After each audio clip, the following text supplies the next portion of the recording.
그러니까 반갑습니다. 7월 19일 수요일 10분 말씀을 올려드리겠습니다. 성경 말씀은 요한복음 6장 66절과 67절입니다. 그때부터 그의 제자 중에서 많은 사람이 떠나가고 다시 그와 함께 다니지 아니하더라. 예수께서 12 제자에게 이르시되 너희도 가려느냐. 아멘. 사실 지난 번에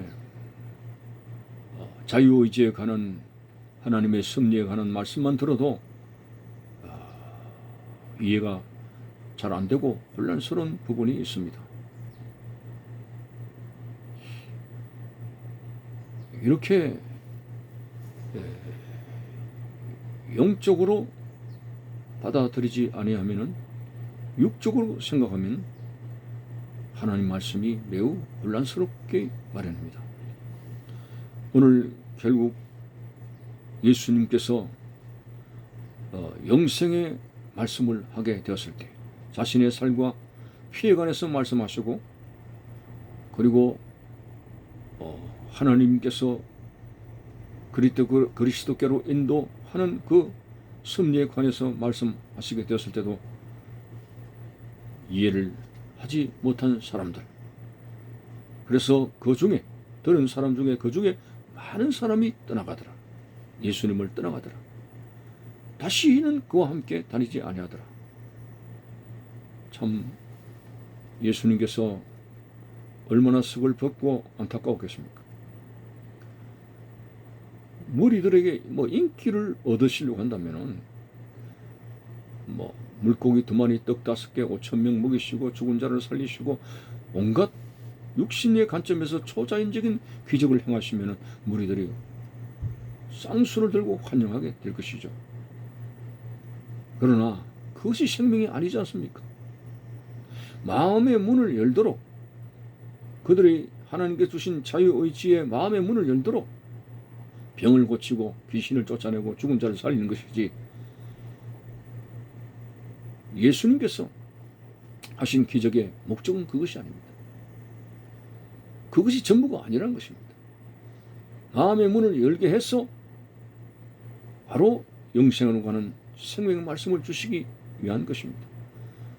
마치 그 어린 아이가 감기에 걸렸을 때 약을 먹지 않으려고 합니다.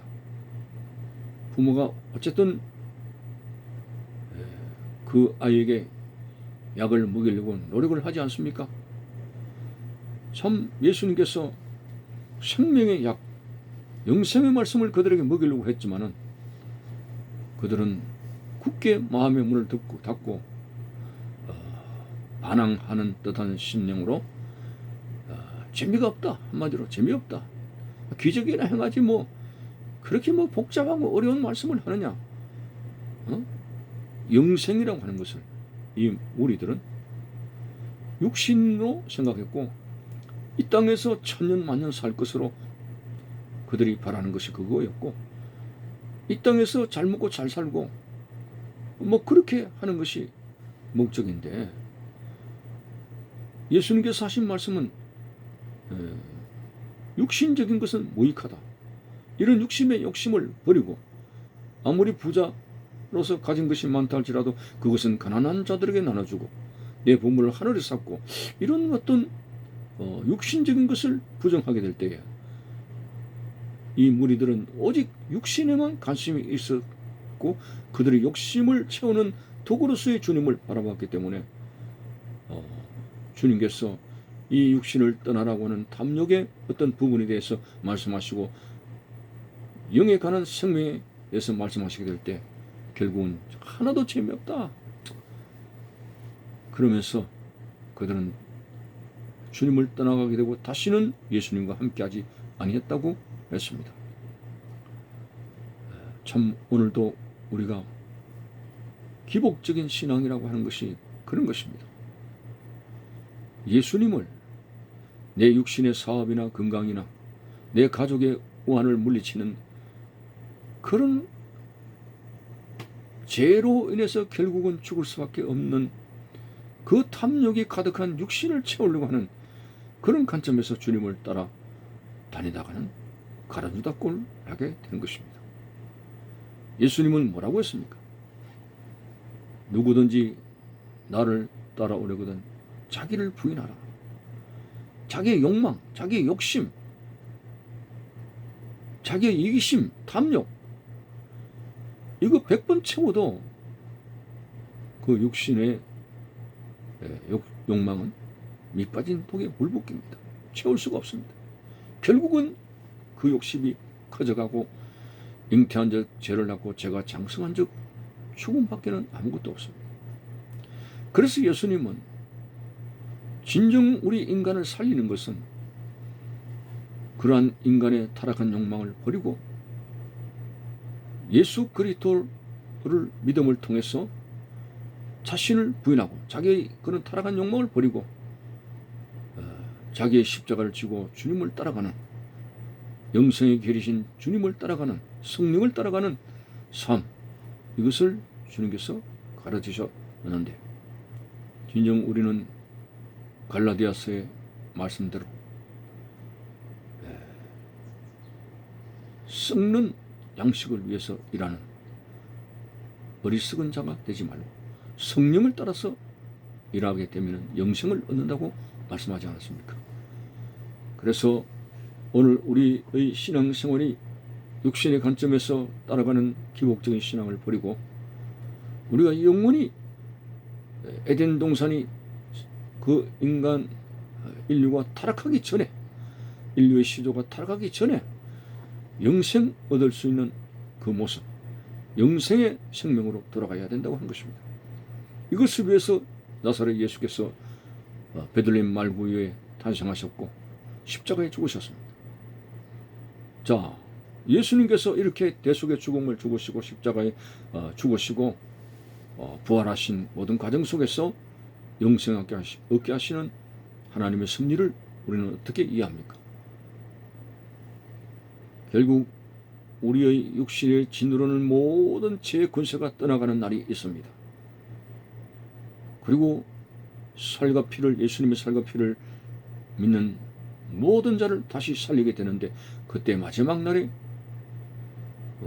새로운 육신, 죄가 없는 육신을 우리에게 주실 것이고, 그리고 죄가 없는 영이 결합되어서 영육이, 예수님께서 영육권에 부활하신 것처럼 우리들도 영육권에 부활되어서 영원한 하나님의 통치에 들어가게 되는 것. 이게 바로 영생의 나라, 영생의 삶이 되는 것입니다. 오늘 이것이 우리의 전국적인 신앙의 목표가 되어야 되지. 절대로 나의 야망을 이루기 위해서 주님의 능력을 빌려오는 그런 식으로 신앙생활을 해서는 결국은 주님을 떠나가게 되는 것입니다. 오늘 무리들처럼 주님을 떠나가게 되는 것입니다. 오늘 예수님께서 얼마나 안타까웠습니까? 많은 무리들이 진정 영생에 관한 말씀을 하게 될 때에 떠나가더라 했습니다. 다시는 주님과 함께 있지 아니하더라고 했습니다. 얼마나 안타깝겠습니까? 참으로 성령의 생수가 흘러넘치는 주 예수 그리스도, 생명의 말씀이 있는 바로 그곳, 영생을 주시는 자신의 살과 피, 이 의미가 무엇인가 영적으로 받아들이면서 오늘 그 칼보리 언덕에 예수 그리스도를 받아들이게 될 때, 죽으신 예수 그리스도를 받아들이게 될 때 성령의 인침의 역사가 일어나게 될 것이고, 우리는 구원받는 자로서 이 땅에 살아가는 약속의 자녀가 된다는 사실 앞에서 절대로 오늘 우리가 대하는 말씀의 강단이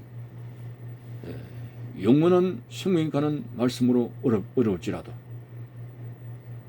나의 믿음 없는 것을 도와달라는 몸부림 속에서 영원한 말씀을 받아들이고 말씀 충만을 이루어서 성령을 따라 살아가며 30배, 60배, 100배의 결실을 얻는 복된 하나님의 자녀로서 이 재앙 많은 세상에서 반드시 죄를 이기고 사탄의 권세를 이기고 그리스도의 이름으로 승리하는 그런 믿음의 생활이 되어져서 영생의 자녀로서 합당하게 천국을 바라보면서 살아가는 우리의 모습이 되시기를 바라는 것입니다. 감사합니다.